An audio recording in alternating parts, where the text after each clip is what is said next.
Me here, Bemmy? You sit there, Bart, so go in the middle. Okay. What about the boys so far? What do you think? I think Miguel has definitely been a standout this year. From him coming on tour, not being on the Prime Tour, to jump from 180 into top 70s, it's remarkable, and it just goes to show that he's got a huge future. His ability to ride Sunset when it's bigger is actually, he's kind of on another level. What Miguel's got to do right now is he's got to, when he gets in a 25-minute heat, he's got to focus for exactly 25 minutes. Carlos?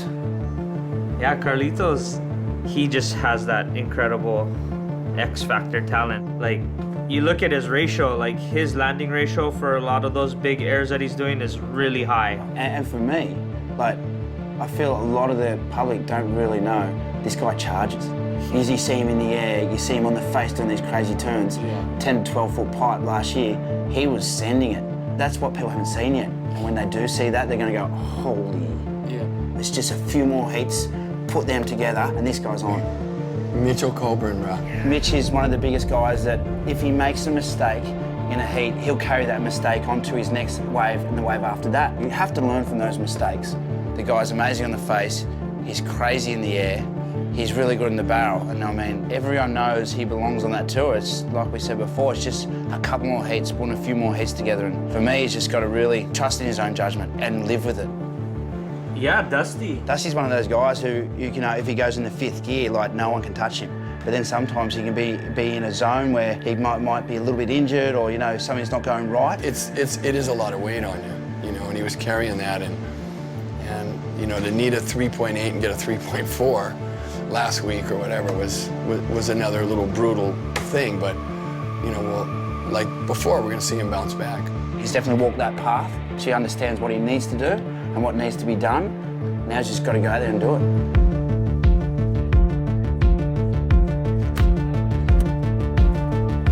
For athletes like them, the focus so often seems, in so many ways, to be about balance. Physically, mentally, spiritually. But the truth is that their ultimate fate may be determined by an imbalance they have to devote their lives to creating. One by which their strengths outweigh their weaknesses. With the winter season nearing its end, their greatest opportunities to forge new beginnings are upon them for their prospects, their finances, and their standing in a community that means everything to them. The time is now to harness their strengths and overcome their weaknesses.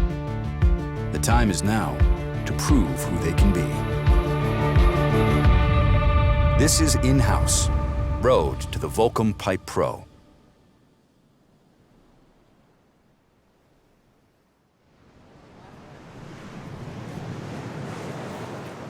It's the final day of the Vans World Cup at sunset, and a morning free surf gives the Volcom team an opportunity to assess the evolving conditions of the ocean.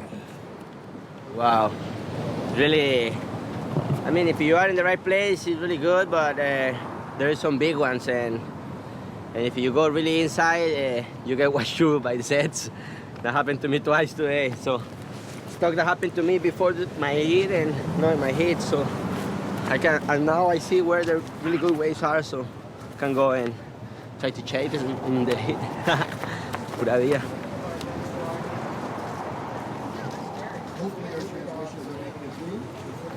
It's feeling good. The waves are really, really good.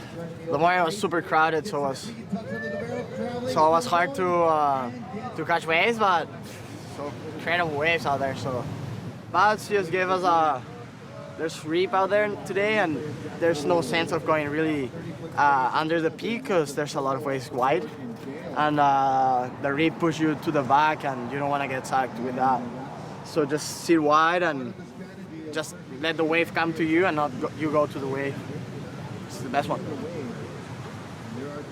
What'd you ride this morning, Dusty? 610. 610. Probably ride that by heat. Yeah. And it seems like when the heat's on with 4 people, like there's enough waves that you don't need to be like overly selective, yeah? Once you get on a wave, like it seems like every wave is like 6, 7 points, 8 points.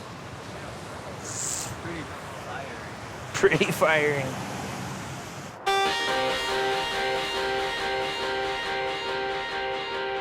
down the road, even as everyone's attention is still fixed on Sunset, a new swell at Pipeline is building. A swell that has begun to shift the view and the focus of those at the Jerry House. So there was 2 guys out there earlier. They both got washed in, their boards were broken, leashes broken. And I don't think anyone went out for a couple hours, and then Balaram just grabbed his board, and now he's the only one out. And it's charging insane waves right now.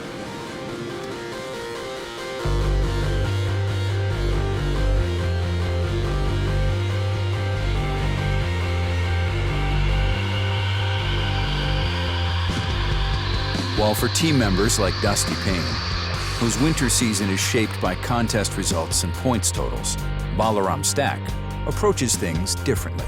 For him, going into the water with a surfboard is based around nothing more than the idea that the waves are there to test you. And success can be measured by the most fundamental of victories, catching the biggest, deepest barrel at the world's most famous wave. The danger factor is high right now. Real high. This is not how you want to surf pipe. This is how you want to watch pipe. The waves are really crazy right now. It's not really predictable. It's like, I don't know. It's not what you're gonna be right now. Like, that set looks insane. 6 foot days with north and kind of sand, and it's just like, you know, it's warbly and wonky, but yet kind of doable. It's just sketchy. The only really like battles I have with myself are big waves, I guess. Big waves is like the thing that I can battle with most, but that I love. The feeling of riding a wave, like a proper wave, big, I don't know, first, second reef wave at pipe and getting barreled and getting spit out is like a happiness, I guess. It's like a type of happiness. You get spit out of a barrel and your adrenaline's running so hard and you're like, I want more of that. Like, I want another one of that. That was the greatest feeling, you know. That'll attract me to come back more and more every year, so.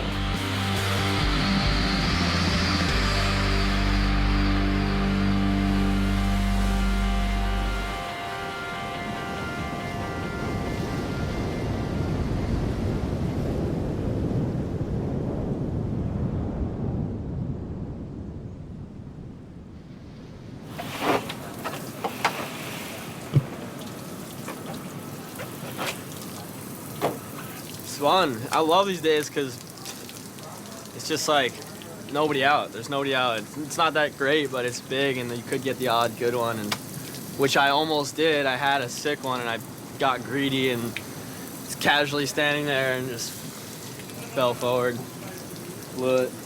But it was fun though. You feel so small. Such a big, it's such a big playing field when there's just 2 people out.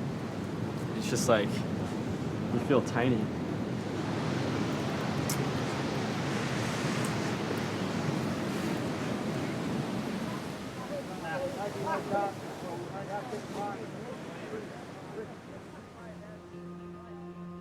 Back at Sunset, Volcom's top surfer Dusty Payne is sitting in a distant 3rd place with less than a minute left in his heat.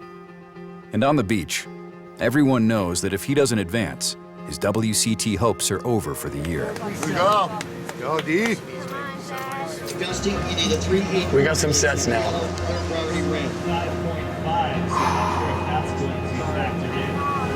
Come on, Dust. Red, you're in 2nd. Yellow, you're down to 3rd. Yellow, you need a 176. Yellow needs a 176. 20 seconds. 23 seconds remaining. It's not a promising scenario. With just 20 seconds left on the clock, in order to advance, Dusty has to find a wave to ride that will yield a minimum score of 1.76. It's gonna miss him.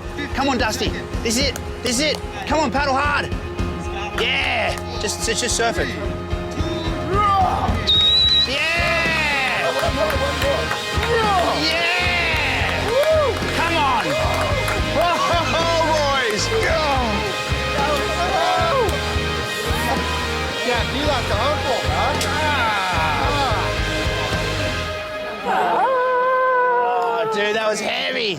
I'm shaking. I almost pulled out all my hair.